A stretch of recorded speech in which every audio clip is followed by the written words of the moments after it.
Jadi sebenarnya potensi imajinasi itu kan, yang potensial itu kan imajinasi mengambil data dari yang infinite itu. Itu cuma ngambil data aja, bro. Nah, yuk aktifkannya gimana? Imajinasi yuk mulai menggerakkan energi. Logis banget nih. Baru realitas responsif itu realitas alam semesta mulai merespons imajinasi. Imajinasi kita tuh direspons, bro. Jadi kalau singkatnya gitu ya, logika itu hanya bekerja pada dunia aktual, bro. Pakai aktual kita, pakai intelektual kita, logika. Tapi kalau imajinasi itu dia bekerja sejak potensi sampai transmutasi. Gila nggak tuh? Iya, ya. Jadi kalau you mau menciptakan hidup you yang besar gitu ya, pakai imajinasi dulu, logika kemudian. Nah, sekarang tekniknya gimana? Teknik praktisnya. Gimana you membuat satu teknik, udah tahu kan teorinya tadi kan, udah tahu kan? Untuk buat imajinasi you benar-benar bisa mengakses potensi yang tak terbatas, terus lu lalu nuruninnya menjadi energi yang kreatif, yang termanifestasi pakai model energi para tadi. Ada ide nggak? Gue bisa jelaskan dengan super sederhana gitu, tanpa bahasa-bahasa yang tinggi. Tapi itu dulu, yang ini di atas dulu, paham dulu nggak? Sebelum kita ke tekniknya. Kalau tahap apa tadi Prof, para tadi kan di tahap responsifnya kan belum tentu yang kembali itu respon baik lah, positif. Di tahap para tahap responsif tadi kan eh, ada respon baik, yang artinya respon positif, ada juga kebalikannya Prof, respon negatif, artinya ada hambatan untuk eh, sampai ke transformasi energi tadi Prof, menjadi Oke, realitas. penting tuh, pertanyaan itu penting banget. Cuma bicara soal fantasi itu, bukan imajinasi, bro. Fantasi itu ketika you lihat ada sinar, ada malaikat, ada wahyu, itu fantasi. Biasanya orang-orang spiritual tuh itu, bro. Halusinasi itu. Wah, tubuh gue bergetar. Oh, gue lihat vibration. Gue lihat, udah. Itu itu halusinasi nggak tuh? Makanya itu penting banget. Imajinasi beda sama sama fantasi, bro. Dan orang-orang spiritual, apalagi orang bermeditasi, sering sekali terjebak di situ. Makanya gue bilang kan, sering gue nggak pernah meditasi. Gue berimajinasi aja. Terjawab nggak pertanyaannya? Belum. Kalau belum, tolong bisa siapa yang bisa jelasin, bantu. Kan pertanyaan dari Evan itu ketika dari potensi ke aksi ada respons. Nah, responnya itu ada yang negatif, ada yang positif gitu kadang-kadang. Tinggal membedakan aja ketika kita berimajinasi itu kita benar-benar berimajinasi atau berfantasi. Kalau berfantasi mungkin responnya yang negatif gitu. Ah, Kalau kita imajinasinya benar, ya itu kan pintu masuk. Ya, imajinasi itu P-nya potensi. ya. Kan gue udah kasih tahu cirinya gimana tadi kan. Lalu kita aktifkan energi kita, mengarahkan imajinasi kita mengarahkan energi kan. Responsnya pasti positif. Kalau itu bukan fantasi, bro. Jadi kalau misalkan responnya masih masih nggak bagus, kurang bagus, berarti itu masih berfantasi, bukan berimajinasi gitu. Betul. Jadi kalau misalnya you responsnya itu lihat sinar, getaran, merasa merasa ada pengalaman you khusus, you seperti orang yang spesial, didatangin Yesus dan itu fantasi. Bro. Tapi mungkin maksud Evan itu respon dari luarnya, Prof, bukan dari apa yang kelihatan itu mungkin. Maksudnya misalkan ketika punya dari potensi punya ide, terus melakukan satu aksi ada respon dari orang lain gitu yang negatif gitu. Mungkin seperti itu ya. Yang jelas ya respons dari luar itu biasanya synchronicity. Kebetulan itu muncul. Itu satu ya bro ya. Yang kedua, peluang itu muncul, opportunity. Problemnya gini bro, ketika peluang itu muncul, dan dia bisa muncul setiap detik, you nggak lihat itu peluang. Benar nggak? Ya, Betul. benar. Peluang ada, Tapi dia nggak bisa lihat. Jadi lu lihat kayak shaman, ada kapal dia nggak bisa lihat. Jadi dia harus bisa lihat tuh peluang sekecil apapun. Ya, kalau di Islamnya apa? Tauhid ya namanya ya. Nah, yang kedua kemungkinannya, you lihat itu peluang, tapi apa? Lu nggak berani ambil peluang itu, bro. Nggak punya courage. Iya, Sekarang nggak perhatikan, punya keberanian. udah, udah berapa banyak peluang itu you lihat, tapi lu nggak pernah ambil. Karena juga punya keberanian. Jadi yang membuat fantasi itu harus dengan kesadaran, bro. Imajinasi itu harus dengan kesadaran. Auto respons, kalau gue sering banget, makanya gue bilang gak ada kebetulan gitu ya. Karena gue aware gitu. Terus peluang gue perhatiin, semua peluang. Jadi kalau orang ngomong, bro, biarpun supir taksi, dia ngomong gue perhatiin tuh. Ini alam semesta lagi ngomong melalui dia nih. Betul, bro. Ya, misalnya kayak di sini ya, ada seorang yang pokoknya nggak dipercaya lah sama orang kamu. Pak, hati-hati sama dia ya, dia pasti maunya ini. Justru orang itu gue deketin, bro. Kenapa, bro? Karena dia muncul pada hal-hal yang nggak terduga. Karena gue aware, kalau gue dengar omongan orang ya, kalau gue dengar omongan orang, jangan, gue ikutin imagination gue. Peluang muncul dari dia gila, bro. Yang lu nggak nyangka aja. Itu yang orangnya ada di foto gue tuh yang lusuh, yang giginya tongkos, yang jelek, yang ngomong Indonesia. Justru peluangnya datang dari situ. Setelah peluang itu datang, gue lihat ini orang bisa dipercaya nggak? Gitu kan? Logika gue mulai berpikir. Berani nggak gue ambil? Logika mulai ngawur tuh di situ, bro. Karena itu masih tahap responsif. Jadi di dalam tahap responsif, jangan pakai logika. Logika itu di tahap aktual, bro. Dan yang you harus, bukan percaya, yang you harus tahu, ini gue anggap sebagai hukum, nanti gue bikin rumus-rumusnya ya. Kenapa? Karena imajinasi itu menciptakan gelombang energi yang pasti dijawab oleh realitas, oleh universe. Pasti itu. Jadi Taufan jangan bilang tadi CI tadi kebetulan lapor. Enggak, bro. Itu jawab, bro. Itu jawaban besar dari universe. Ngerti nggak? Iya, Kita ngomongnya kebetulan. Gue nggak mau ngomong kebetulan. synchronicity Universe Prof lagi tadi. ngejawab. Meaningnya gede, bro. Lu kan suka cerita, saya udah sebar. Taufan bilang, lalu orang mulai datang tuh ke YouTube. Selain itu informasi masuk juga ke YouTube. Ada informasi lagi masuk. Nah, Iya, lu mulai lihat tuh jalurnya tuh pelan-pelan. Oh harus begini. Oh mulai terlihat tuh. Belum jelas tapi kira-kira udah tahu arahnya. Ngerti nggak? iya, betul. Ngerti. Karena imajinasi itu memanggil respons energi dari luar diri kita. Jadi kita harus aware gitu. Penting tuh respons. Respons itu penting banget. Respons bukan dari kita ya, respons dari luar. Ada lagi pertanyaan? Untuk contoh kasus ya Prof, deforestasi itu. Saya berimajinasi melakukan reboisasi dengan 1 miliar pohon gitu loh Prof. Itu tahapan mana? Kan ada parat. Tahapan mana? Kalau Potensi itu Prof. tahapan potensial, oh udah salah bro. Potensi itu nggak ada bentuk bro. Dia udah mau Jadi bentuk, nggak ada bentuk bro. Makanya gue akan kasih tekniknya. Itu bener nggak Pak Edi? Dia langsung udah membuat bentuk. Gue bilang kan dari awal, potensi itu nggak ada bentuk. Iya, Harus diawali dari ide yang memang bisa istilahnya bukan dari imajinasi ide apa yang praktis seperti itu. Agak beda sih, tapi ya beda karena ya mungkin belum ngalamin momen aha-nya itu gitu. Jadi ini kayaknya kayak gitu, beda rasanya. Bukan hanya membayangkan reboisasi 1 miliar pohon, nggak kayak gitu. Udah pasti nggak ada. membiarkan alam yang menjawab imajinasi kita. Mungkin muncul Exactly. dari pertanyaan. Nanti gue share tekniknya gimana. Karena itu teknik Pak. Ya bro. Apalagi pertanyaannya. Biar nanti ngerti tekniknya. Bagus tuh Ar nyamperin itu. Jadi nanti kan jadi tahu kan dari kesalahan itu kan. Betul nggak? Iya. Iya Prof. Apalagi pertanyaannya. Saya bertanya ya.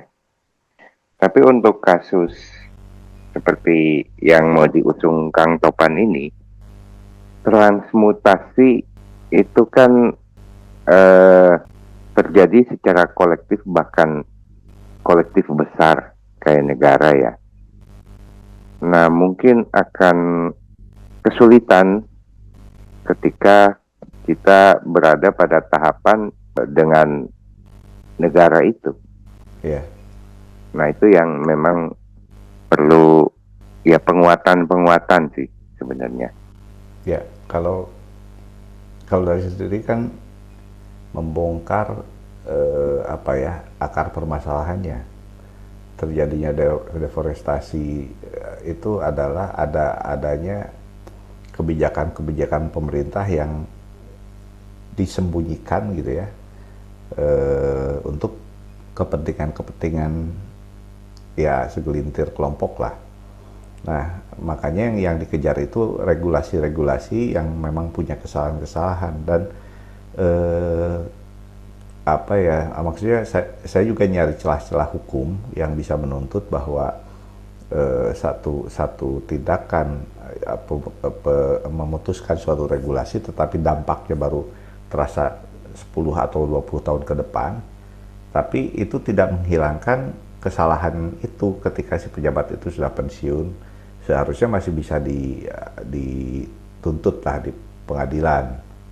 Nah, itu hanya dengan tuntutan itu, terlepas dari berhasil atau enggaknya, tapi untuk membuat penentu kebijakan berikutnya lebih aware lagi bahwa kebijakan ini harus bisa melihat dampak jangka panjangnya gitu, tidak hanya pragmatis saat itu taken gitu ya, jadi satu regulasi terus setahun 2 tahun kemudian dia pensiun menikmati ya pensiunnya lah gitu. Nah, jadi memang yang saya kejar itu lebih jauh lagi ke sana gitu, supaya mau itu kan kadang-kadang DPR tuh marah-marah, wah ini hutan gini ditebang apa segala, padahal mereka sendiri yang merumuskan kebijakannya itu gitu. Ada seperti itu. Nah, itu yang tujuan saya sih membuka pengetahuan ke masyarakat gitu ya, dengan membagikan ini tuh kita harus nyari celahnya tuh di masalah persoalan hukumnya. Karena selama ini masyarakat itu ketika ada satu fenomena yang terjadi, mereka tidak puas, hanya demo saja, dan itu tidak pernah menyelesaikan masalah. Tapi kalau misalnya ada tuntutan di masalah hukum, ada judicial review segala macam, mungkin mereka akan lebih aware lagi lah masalah itu. Terlepas dari ini kan saya jalanin tuh paralel, karena respon ketika ada kejadian, oh ini bikin tulisan kirim, bikin tulisan kirim. Nah, tapi sisi lain saya pun juga sedang mematangkan teknik-teknik yang untuk internalisasi diri itu, firewall kognitifnya gitu. Jadi ketika orang menerima informasi, mereka tidak langsung menelan mentah-mentah, harus mereka telusuri dulu, ada sindir, sampir, sirib, siloka apa nih yang ada di narasi ini tuh. Terus mereka harus benar-benar mewaspadai karena gini, ketakutan para aktivis kemanusiaan di seluruh dunia itu transhumanisme, karena manusia akan kalah dengan AI. Nah, kalau dari kita tidak punya firewall untuk internalisasi di dirinya itu, internalnya nggak kuat, budayanya itu kita nggak bentuk gitu, ya kita bakal jadi korban propaganda terus. Karena kan sekarang propaganda itu mereka bawa-bawa lewat handphone gitu. Dulu kan lewat televisi gitu, eranya udah habis. Sekarang mereka dikendalikan oleh handphone. Nah, itu perlu firewall kognitifnya gitu. Nah, itu yang saya lagi matengin dulu gitu, yang nawasastra ini. Tapi sementara untuk sambil mematangkan ini, saya uji dengan case-case apa gitu, ngebongkar permasalahan-permasalahan itu sampai bisa kepetain gitu, roadmap dari kasus-kasus kejadian itu gitu. Itu yang berbicara imajinasi atau logika? Berawal dari ide sih memang, tapi ketika ada respon, saya ya ada aksi gitu ya, ada respon, terus mulai terbentuk aktualnya itu Tapi ya memang ketika mengaktualisasikannya itu ya tetap pakai logika gitu. Bang, kalau kita kita inilah semacam buat antitesisnya lah kan untuk yang eksploitasi alam itu kan mungkin berangkat dari imajinasi juga kalau saya membayangkannya. Iya, Yang kan punya artinya aktualita yang terjadi saat ini gitu kan, yang terjadi deforestasi sampai banjir bencana ini gitu ya, kan kita berusaha untuk mentransmutasikannya sehingga ngambil ke potensi lagi gitu untuk mencari ide bagaimana mencari solusi ini gitu. Nah itu ide saya itu, mhm. ini Bang untuk orang-orang yang melakukan pengerusakan lah dalam bahasa kita kan deforestasi mengakibatkan bencana. Mereka itu didorong digerakkan oleh energi yang berawal dari potensi tadi nggak? Seolah-olah Oh, bilanglah mereka itu energi yang kalau dibilang buruk nggak bisa juga karena mereka beranggapan idenya tadi mendorong mereka untuk mengeksploitasi demi imajinasi mereka.